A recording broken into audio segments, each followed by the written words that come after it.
അങ്ങനെ ചിരിച്ചും കളിച്ച് 40 വർഷം കടന്നു പോയത് അറിഞ്ഞില്ല. ഇന്ന് നമ്മുടെ 40ാമത്തെ വിവാഹവാർഷികമാണ്. ഇനി എത്ര കാലം ഈ ഭൂമിയിലുണ്ടാവോ? അങ്ങനെ പറയില്ല അച്ചായ. മരണത്തിന് പോലും അച്ചായനെ ഞാൻ വിട്ടുകൊടുക്കത്തില്ല. നിനക്ക് എന്നോടുള്ള വൈരാഗ്യം പിടിച്ചു നിന്നിട്ടില്ലല്ലേ? അതല്ല അച്ചായ, ഈ വർക്കിച്ചിനല്ലെങ്കിൽ ഈ ത്രേസ്യ കുട്ടി ഇല്ല. ഈ ത്രേസ്യ കുട്ടി ഇല്ലെങ്കിലോ? അതെനിക്കൊന്ന് ആലോചിക്കേണ്ടി വരും. എന്താ? അല്ല, എനിക്ക് ആലോചിക്കേണ്ടി വരും. അല്ല, നിങ്ങളുടെ കൂടെ ഇറങ്ങി വന്ന എനിക്ക് ഇത് തന്നെ വേണം. നിങ്ങൾക്കറിയോ, എന്നെ ചേച്ചിയെ ഒരേ കുടുംബത്തിലേക്ക് കെട്ടിച്ചു വിടണമെന്നായിരുന്നു എന്റെ അപ്പച്ചന്റെ അമ്മച്ചിയുടെ ആഗ്രഹം. അത് മതിയായിരുന്നേ. അതാവുമ്പോ ഒരു കുടുംബം നിങ്ങൾ ഇങ്ങനെയൊക്കെ തന്നെ പറയും, എനിക്കറിയാം. പക്ഷെ നിങ്ങൾ ഒരു കാര്യം മനസ്സിലാക്കണം. ഞാൻ പോകുമ്പോഴേ ഒറ്റപ്പെടലിന്റെ വേദന നിങ്ങൾ മനസ്സിലാക്കുള്ളൂ. നീ ഇവിടെ ഇല്ലാത്തപ്പോഴും ഞാൻ ഒറ്റപ്പെടലിന്റെ സുഖം ഞാൻ അനുഭവിച്ചറിയാം. നമ്മുടെ മക്കളൊക്കെ വരാറായി.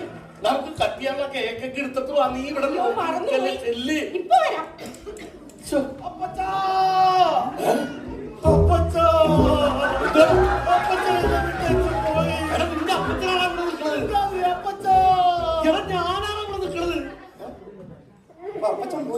ഇല്ല അമ്മച്ചി, അമ്മച്ചി പോയ അമ്മച്ചി.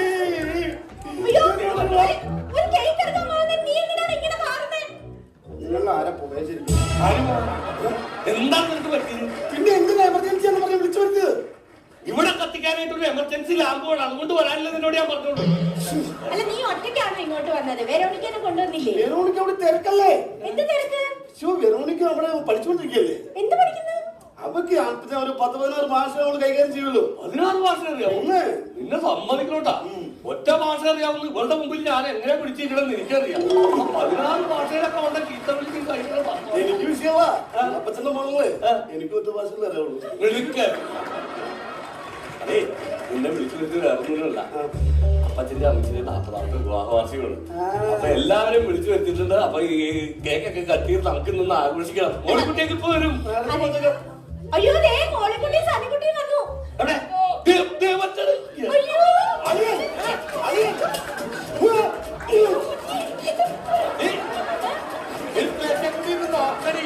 അയ്യന്മാരുടെ സ്നേഹം നോക്കണി. ഇതാണ് നിന്റെ ആങ്ങളെ കണ്ടു പഠിക്കേണ്ടത്.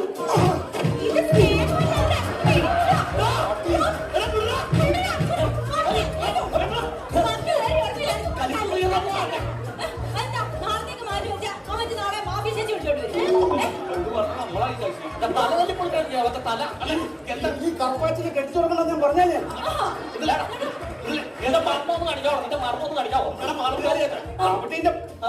എന്താ പ്രശ്നം?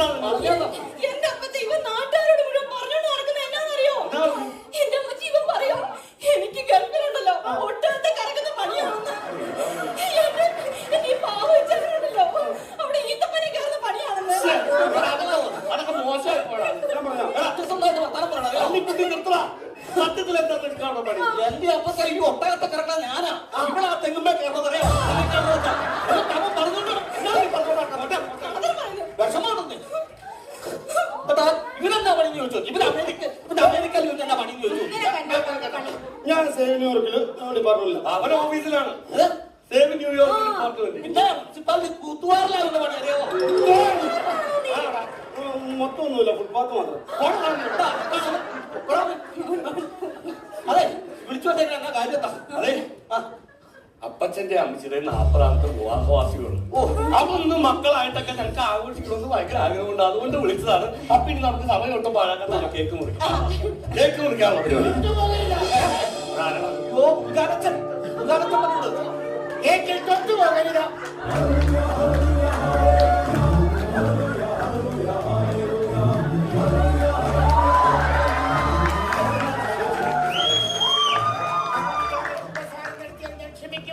കുർബാന നടത്തിയാൽ ക്ഷമിക്കും.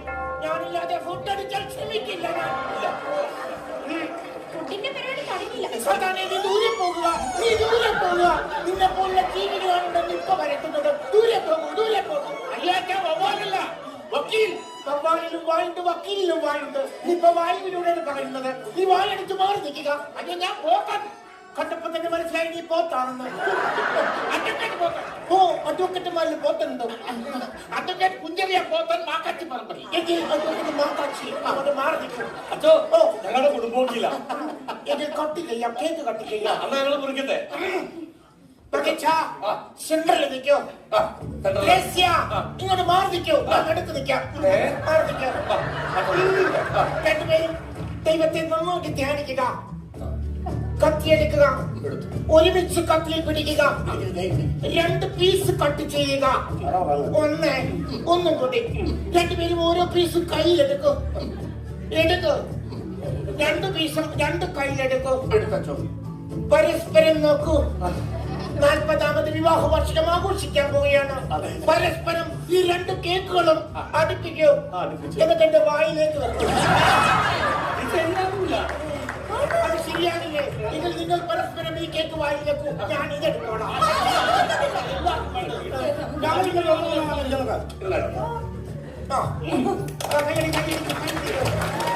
എന്തായാലും 40ാമത് വിവാഹ വാർഷികം ആഘോഷിക്കുന്ന ഈ വർക്കിച്ചായൻ, അദ്ദേഹത്തെ കുറിച്ച് ഈ വേളയില്ല, അദ്ദേഹത്തെ കുറിച്ച് 2 വാക്ക് പറയാൻ ഞാൻ ആഗ്രഹിക്കുകയാണ്. അച്ഛൻ 1 മിനിറ്റ്. വെറോണിക്ക അമേരിക്കന്ന് ലൈവിലുണ്ട്. ലൈവ് എല്ലാവരും കാണട്ടെ. പിന്നെ വേണ്ട, അമേരിക്കക്കാർ മൊത്തം അറിയട്ടെ. 40ാമത് വിവാഹ വാർഷികം ആഘോഷിക്കും. അതൊക്കെ ഒരു സന്തോഷമാകട്ടെ. പ്രിയമുള്ളവരെ, ഞാൻ ഈ മാന്യനെ, ഈ വർക്കിച്ചിനെ പരിചയപ്പെടുന്നത് 1987-ലാണെന്ന് തോന്നുന്നു. 70-ല. അപ്പോൾ 1977. ഇവിടെ വിധാനിലായിട്ട് ചോദിച്ചിരുന്ന സമയത്ത് എന്നെ കാണാൻ വേണ്ടി പള്ളിമടിയിലേക്ക് ഈ വർക്കിച്ചൻ എന്ന് പറഞ്ഞ ഈ മാന്യൻ കയറി വരികയുണ്ടായി. ഈ മാന്യൻ ഇദ്ദേഹത്തെ കണ്ടപ്പോഴത്തേക്ക് എനിക്ക് തോന്നി, എന്തൊരു മാന്യൻ, എന്തൊരു അധ്വാനി, എന്തൊരു തേജസ്. പക്ഷേ അന്ന് രാത്രി തന്നെ ഈ മാന്യൻ വെറും പകൽ മാന്യനാണെന്ന് എനിക്ക് മനസ്സിലായി. കാരണം എന്റെ കപ്പത്തോട്ടത്തിൽ കയറി കോപ്പ കട്ട് പറിച്ച് നീങ്ങവനാണ് ഈ വർക്കിച്ചെന്ന് പറഞ്ഞ വെളിച്ചാടി. അന്ന് ഞാനും കപ്പിയാരും കൂടി ഒരു മത്സരത്തിലൂടെ ഈ വർക്കിച്ചിനെ ഞങ്ങൾ പിടിച്ചു. തെങ്ങിൽ കെട്ടിയിട്ട് തല്ലി, നാട്ടുകാരും തല്ലി.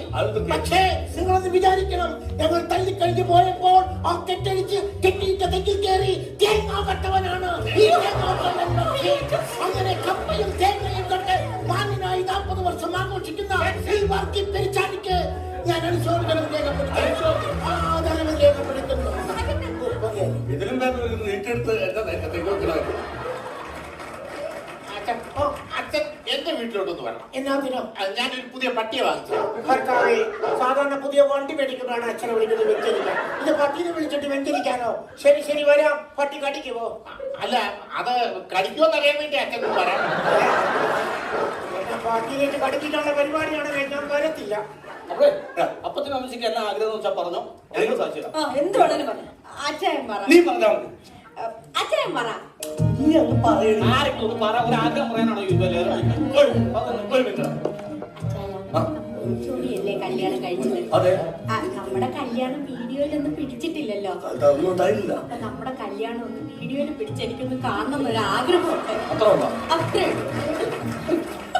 അതെ, നിങ്ങളുടെ അമ്മച്ചിക്ക് ഒരു ആഗ്രഹം. നിങ്ങളുടെ അമ്മച്ചിനെ ഞാൻ വിളിച്ചോണ്ട് വന്നതാണല്ലോ. അപ്പൊ അക്കാലത്ത് വീഡിയോ ക്യാമറ ഒന്നും ഉണ്ടായിരുന്നില്ല. അപ്പൊ ഞങ്ങളുടെ കല്യാണം ഒന്നുകൂടി വീഡിയോ കൂടെ ഷൂട്ട് ചെയ്ത് ഞങ്ങൾക്കൊന്ന് കാണണം. വകുപ്പുണ്ട്. സെക്ഷൻ 456, 271, 326, 66. അങ്ങനെ അങ്ങ് പറഞ്ഞു പോലെ കടങ്ങൾ എല്ലാവർക്കും ഉണ്ട്. അതിവിടെ വിളിച്ചുകൊണ്ട് കാര്യമുണ്ടോ?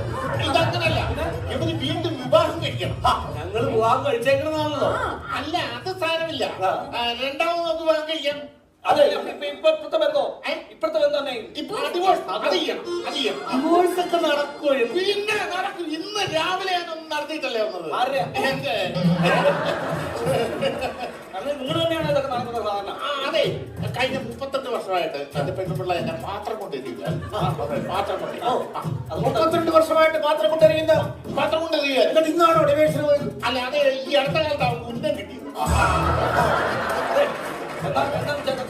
ഇത് ഡൈവോഴ്സ് ചെയ്തിട്ട് ഞങ്ങൾ രണ്ടാമത് കല്യാണം കഴിക്കണം. നടക്കണ കേട്ടാണ് ഇത് പെട്ടെന്ന്. വീഡിയോ എടുക്കാം. വീഡിയോ എടുക്കണല്ലോ.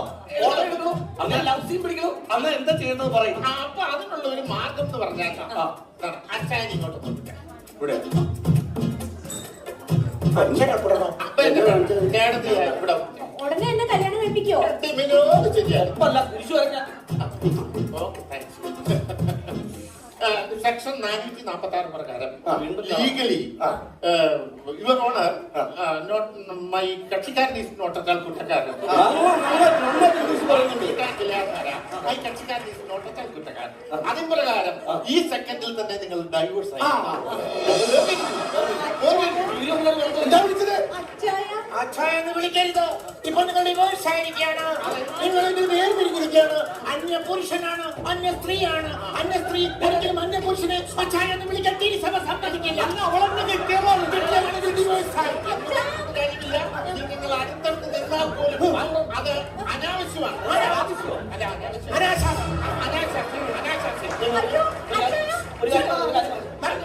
അന്യ ആൾക്കാരുടെ ചീത്തപ്പേരുണ്ടാക്കുക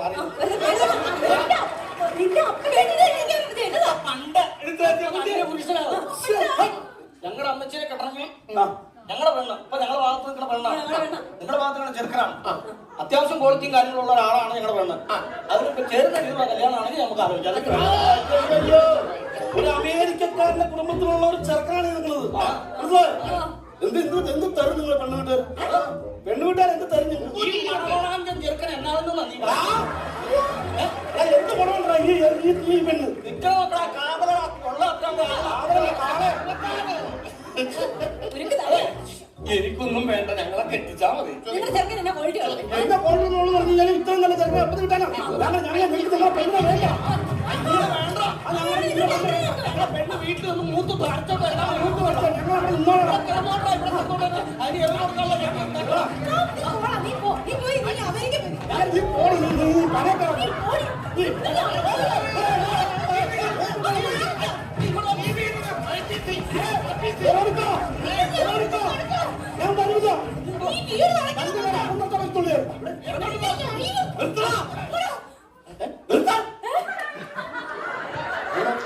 ഞങ്ങൾ പിന്നെ കെട്ടി, ഒരുത്തന്റെ സഹായമില്ലാതെ ഞങ്ങൾ കെട്ടി. അപ്പത്തെ ഒരു കാര്യം എന്നാണല്ലോ നിങ്ങൾ എല്ലാം കഴിച്ചു കാര്യങ്ങളൊക്കെ ശരി. ഇനി മക്കൾക്കുള്ള വീതം എന്താന്ന് വെച്ചാൽ ഇപ്പൊ തന്നെ തിരിച്ചു അതെന്റെ മക്കൾക്കുള്ളതാണത്. ആർക്കൊക്കെ എങ്ങനെയൊക്കെ പറഞ്ഞു തരാം. ഞങ്ങൾ എന്തായാലും രണ്ടാമത് കെട്ടിയതാണല്ലോ.